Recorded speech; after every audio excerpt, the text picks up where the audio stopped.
Sony's new 35mm f1.4 G Master lens is arguably one of the most impressive lenses I have tested to date, but with a price tag of £1,500, it's definitely not going to be within everyone's budget. So if you're just like me and you don't have a pot to piss in, then the good news is Sony also offers a much more affordable 35mm f1.8 option, which is just a third of the price of the G Master. But the question is, how much better is the G Master compared to this budget option, and is it really worth shelling out all of that extra cash just to buy it? Roll the montage!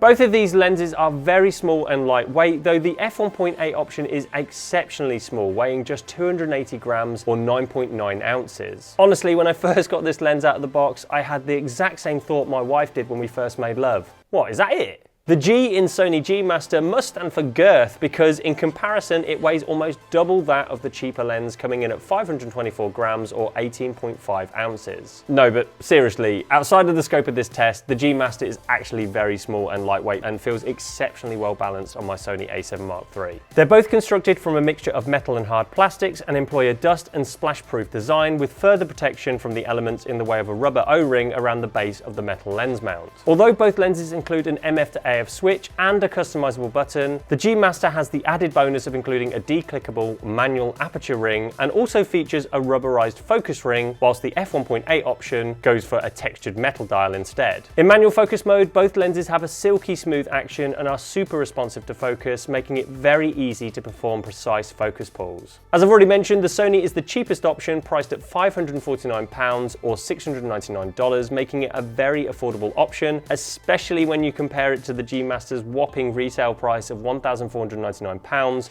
or $1,399. So when it comes to awarding points for price, the f1.8 option is clearly going to pick up an early point here. However, when it comes to build quality, the G Master wins this round hands down. As for handling, I'm going to give both of these lenses a point, as they're really nice to shoot with on my full frame camera. Obviously, with both of these lenses being native Sony glass, they are fully compatible with my Sony a7 Mark III's IAF and face detection, and in good lighting conditions, they're quick and accurate to focus with no signs of hunting. In low light, they both continue to work flawlessly too. When shooting wide open, taking photos of our model Katie as she approached the camera, neither lens struggled to keep up, and all of my photos were sharp and in focus. So at the end of this round, both lenses deserve a point. In video mode, when shooting wide open at these lenses' respective maximum apertures, they were both able to track our model Katie as she walked towards the camera at a regular walking pace. They could even keep up when she walked at a faster pace too. As for AF noise, when recording in video mode, our camera wasn't able to pick up any kind of motor noise from either of these lenses at all.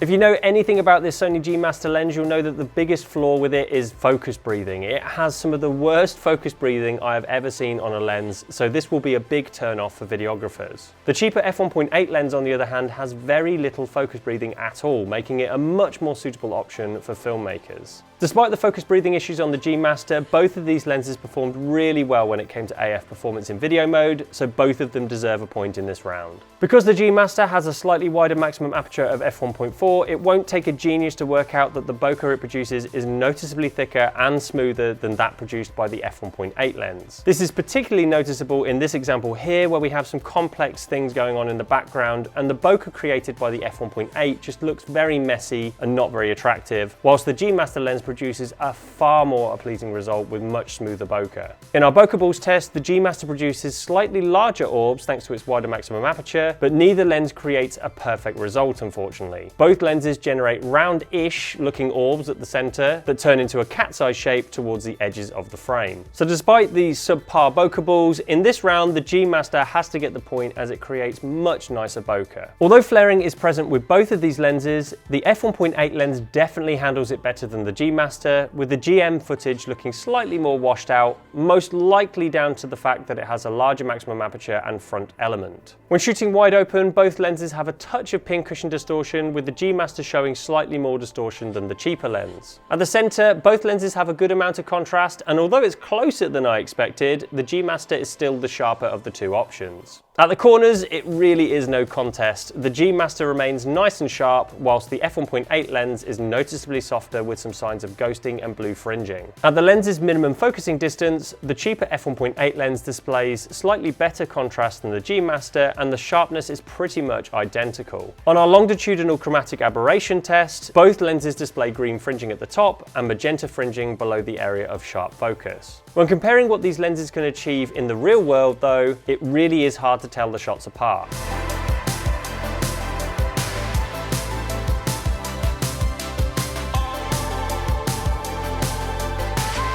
Both lenses produce sharp images with loads of contrast and no signs of color cast, meaning that colors in your images appear nice and natural straight out of the camera. The biggest giveaway, of course, is with the bokeh. Now, although for shots like this where Katie is close to the background, the difference isn't that noticeable, when we switch to a shot like this, where we have much more depth, the defocused area produced by the G Master is just infinitely better in my honest opinion. So at the end of this round, the Sony G Master picks up a final point, which means overall, the G Master is the better performing lens of the pair. Yeah, big surprise, I know. But don't forget, the real question we're trying to answer is this G Master really worth all that extra money? Well, in my opinion, it entirely depends on how you're going to be using these lenses. For photography work, hands down, the G Master is the far superior lens, and I would happily rip out all of my gold fillings just to buy it. No, I am only kidding. I'm definitely not rich enough to have gold fillings, and I might be British, but my teeth really aren't that bad. However, if you're a videographer, then the conclusion is a little bit more confusing. For me, the focus breathing issue on the G Master just makes this lens totally unusable for video work. So now I've switched over to the G Master, and even in a setup like this where I'm relatively static, if I start moving sort of backwards and forwards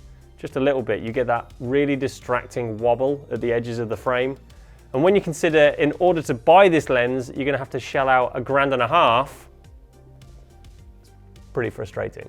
Whereas now we're shooting with the Sony f1.8, and as you can see at the corners of the frame, there's basically no movement whatsoever. So for video work of these two lenses, I would say the cheaper f1.8 lens is arguably the much better option, despite the bokeh not looking quite as nice as the G Master. For hybrid shooters like myself, who makes a living out of photography and videography, well, for the meantime, we're kind of fucked. We have the choice between spending loads of cash to get the ultimate image quality, build quality, AF performance, but only to suffer extreme focus breathing messing with our video work. Or we could take the cheaper option that eliminates the focus breathing issues, only to substitute it for messy bokeh that's nowhere near as pleasing to look at. Cheers, Sony.